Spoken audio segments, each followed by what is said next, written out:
Assalamualaikum warahmatullahi wabarakatuh.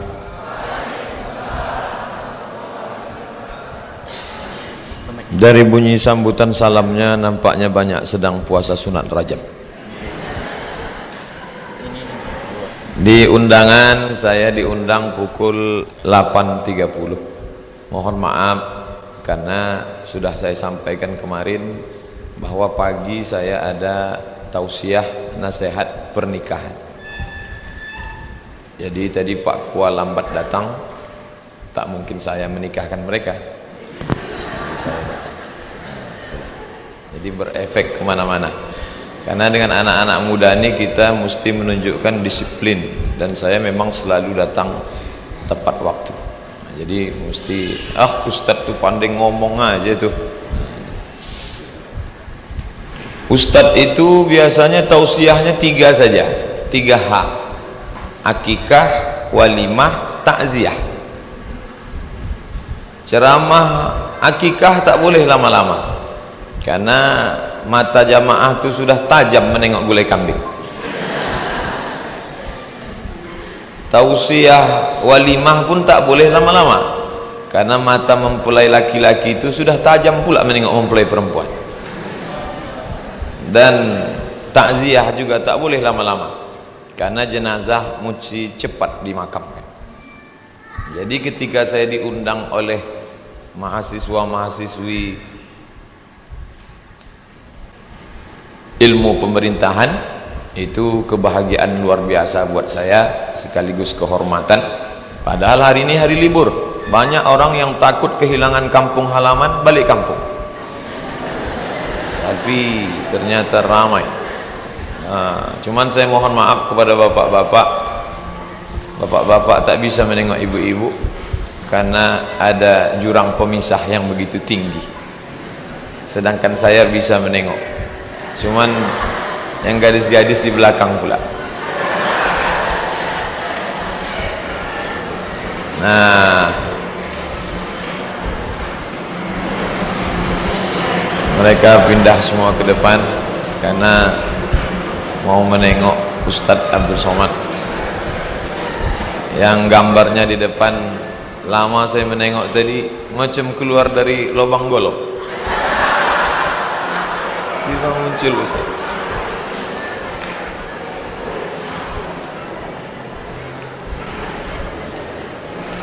Saya sudah lama tidak ceramah di kantor dinas, kantor-kantor itu banyak yang saya ceramah di situ sekali saja, habis itu berhenti. Karena kehadiran Ustadz itu dianggap sebagai pelengkap penderitaan.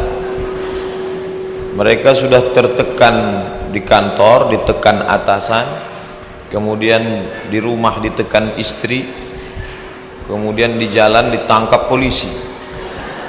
Dan ketika Ustadz itu tegak, dia sudah melihat di wajah Ustadz itu ini hanya menambah masalah saja. Artinya apa?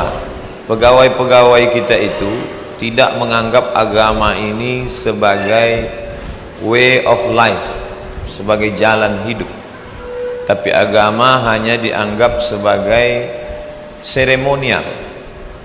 Maka saya ingin menjelaskan bahwa Allah menurunkan agama ini sebagai guidance, penunjuk jalan. Kita ini mau kemana, di sini untuk apa, yang kita buat itu apa.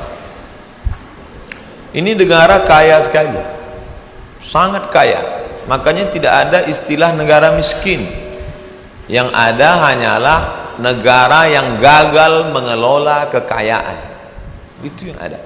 Jadi kalau dikatakan kita ini miskin, banyak utang, itu salah total. Saudi Arabia itu minyaknya cuma dari bawah, sedangkan kita dari bawah dan dari atas. Dari atas minyak sawit, minyak goreng, minyak jelantah. Itu luar biasa. Makanya ketika kami dulu kuliah di Mesir, anak Brunei Darussalam itu tidak ada yang naik bis. Beasiswa mereka 1 bulan $500, kali 10.000, waktu itu 5 juta mereka dapat beasiswa sebulan. Sedangkan saya dapat beasiswa dari Al-Azhar University, satu bulan cuman 160 pound kali 2.000, 320.000. Disitulah untuk sewa rumah, saya tak tinggal di asrama, nyewa rumah. Disitulah untuk naik bis, disitulah untuk beli diktat, disitulah untuk beli buku. Maka kesempatan untuk pacaran tak ada.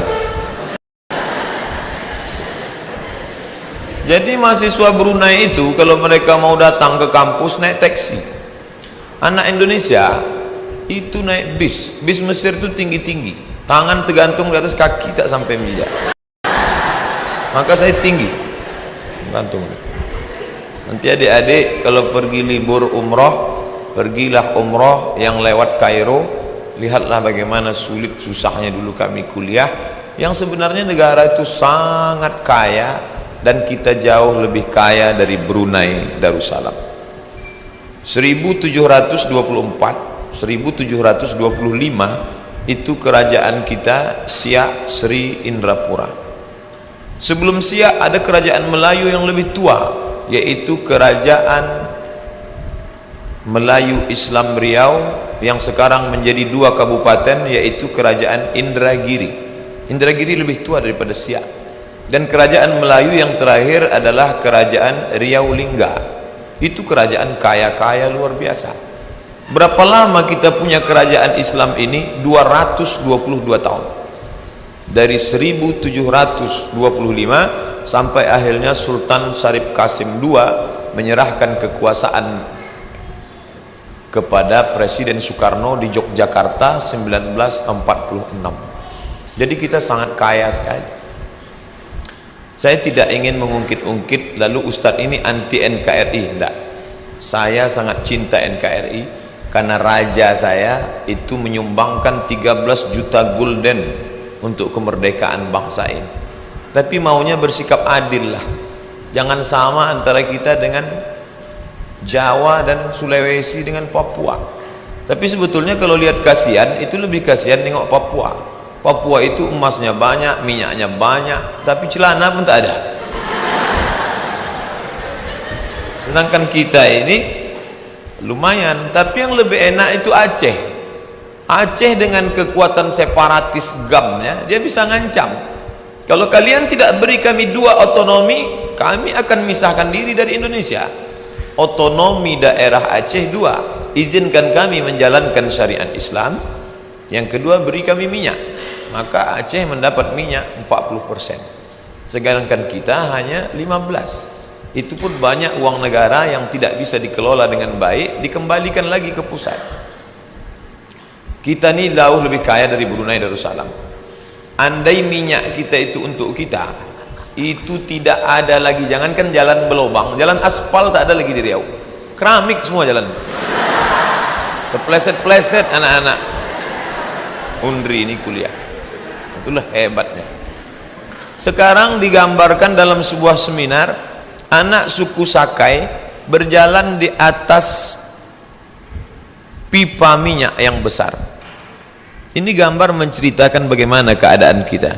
Pipa minyak yang besar menyedot minyak bertahun-tahun. Anak suku Sakai dengan tidak bercelana berjalan di atas pipa yang luar biasa. Minyak itu kemana perginya? Maka ketika otonomi daerah, saya sebagai mahasiswa waktu itu amat sangat bangga. 1999 saya sampai ke Kairo 1998. 1999 datang beberapa utusan dari Riau, dialog dengan kami. Nama persatuan kami KSMR, Kelompok Studi Mahasiswa Riau. Bayangan kami, mereka akan berikan kami beasiswa, akan macam-macam. Pak, dengan otonomi daerah ini apakah kami akan berubah nasib di Kairo? Kata mereka, kalian jangan terlalu banyak berharap. Otonomi itu artinya oto di orang, mi dia, Wak. Jadi sampai sekarang pun walaupun ada beasiswa dari Pemprov, itu tidak seberapa. Orang Malaysia itu punya apartemen kata orang kita, rumah-rumah sarang merpati yang tinggi. Itu gedung apa? Selangor punya. Itu gedung apa? Kelantan punya. Itu gedung apa? Melaka punya. Tapi Riau hanya punya rumah kecil 2 kamar, 1 dapur, 1 ruang tamu. kecil. Padahal kita ini jauh lebih kaya. Jangan lupa, kerajaan Siak Sri Indrapura pernah berkuasa dan menguasai Johor, Sijori, Singapura, Johor, Riau. Singapura itu dulu kerajaan kecil bernama Tumasik, dan Tumasik itu di bawah kita. Dan kerajaan Johor juga kerajaan yang besar mewah sekarang itu. Jadi kalau ada orang Malaysia ngomong, saya dengar cakap awak ni macam-macam sama macam kami, ya. Kita ni sama ke? Bukan sama, kami di atas dulu. Dulu. Kita tak sama. Oleh sebab itu maka nostalgia masa lalu ini apakah bisa dengan ceramah? Tak bisa. Tak bisa. Abdul Somad berangkat ke Mesir mengajukan bantuan untuk biaya hidup. Saya kirim ke gubernur, saya kirim ke bupati, saya kirim ke pejabat, saya kirim ke orang kaya. Yang membalas cuma satu, BAS, Badan Amil Zakat Nasional. Sampai balasannya ke rumah, silakan ambil uang. Waktu itu kantornya di An-Nur, mak saya datang ke sana. Setelah pulang ditunjukkannya lah. Berapa dapat? 200.000. Setelah pulang sekarang barulah kalau ada acara-acara dengan para pejabat, apa kata mereka? Alhamdulillah telah hadir bersama kita salah seorang kader yang dulu kita kirim. Yang ngirim siapa? Saya pergi sendiri, pulang sendiri. Pergi tak diantar, balik tak dijemput. Oleh sebab itu maka, lalu Ustadz belajar dulu biayanya dari mana? Ya biaya sendiri. Dan selama 4 tahun di Mesir saya tak pernah minta duit. Tanya mak saya masih hidup, umurnya 70. Sekali haram saya pernah nelpon minta duit. Pantang saya minta duit. Jadi gimana caranya? Kami kerja sama kawan-kawan di sini ramai dari Riau. Kalau sudah musim haji, kami pun habis sholat subuh bawa map satu, minta visa ke kedutaan Saudi Arabia. Dapat visa, naik bis dari Kairo ke terusan Suez. 7 jam naik bis. Dari terusan Suez naik kapal laut menyeberangi Laut Merah 2 hari 2 malam sampai ke Jeddah. Beli tiket yang paling murah $100 PP. Tidak pakai kamar. Namanya Haji Backpacker, nama kerennya. Sudah ditulis kawan saya dari Yogyakarta, namanya Aguk Irawan, Haji Backpacker. Saya baca judulnya, keren betul. Padahal dulu haji gelandangan. Sampai di Makkah kamar tak ada. Kamar tak ada, hotel tak ada. Di mana tidur? Di rumah yang paling besar, rumah Allah Subhanahu wa taala. Masjidil Haram. Tas tak boleh masuk karena penjaga haji tak boleh masuk. Di mana? Tas itu digantungkan di dinding kamar mandi. Dan tak pernah hilang. Tak ada isinya. Tak ada orang. Itulah kami. Akhirnya kumpul sama kawan-kawan. Kita mahasiswa ini tak bodoh, cerdas. Buat surat, tanda tangan, petisi mahasiswa setimur tengah minta kamar, ajukan ke Dirjen Haji, ajukan ke kantor BUH, Badan Urusan Haji di Jeddah. Kami minta kamar. Akhirnya dapat satu kamar, satu rumah yang tak layak untuk jamaah haji dikasih ke kami. Kami sudah layak betul itu. Akhirnya kami buatlah di pintu, selamat datang jamaah haji embarkasi terusan Suez. Dapat sekedar untuk ganti baju pakaian saja. Habis itu kerja, macam-macam kerja.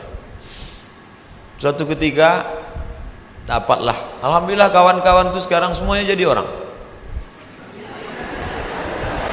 Ada si, tak boleh sebut nama, menjaga kode etik jurnalistik. Ada yang satu ini namanya KH, inisial KH.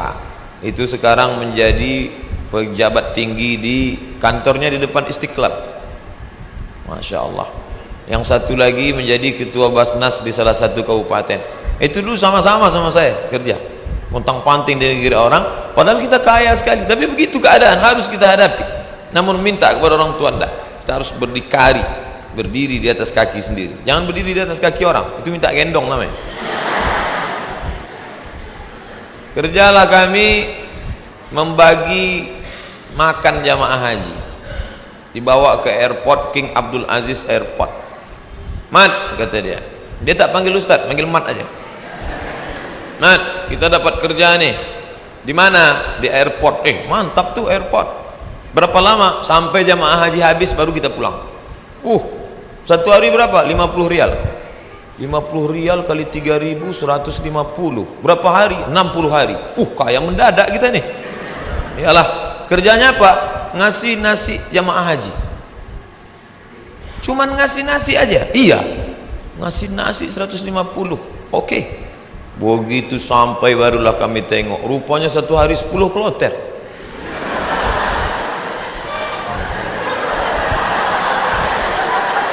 Satu kloter 400, 10 kloter 4.000 orang yang mau dikasih. Saya ngasih nasi kotak. Tugas saya nasi kotak. Kawan saya yang satu nih, yang sekarang di Jakarta itu bagian ngasih jeruk. Asal yang jamaah haji itu nenek-nenek dikasihnya 1, yang anak gadis dikasihnya 5. Jadi setelah jam istirahat saya bilang, ente zolim, saya bilang.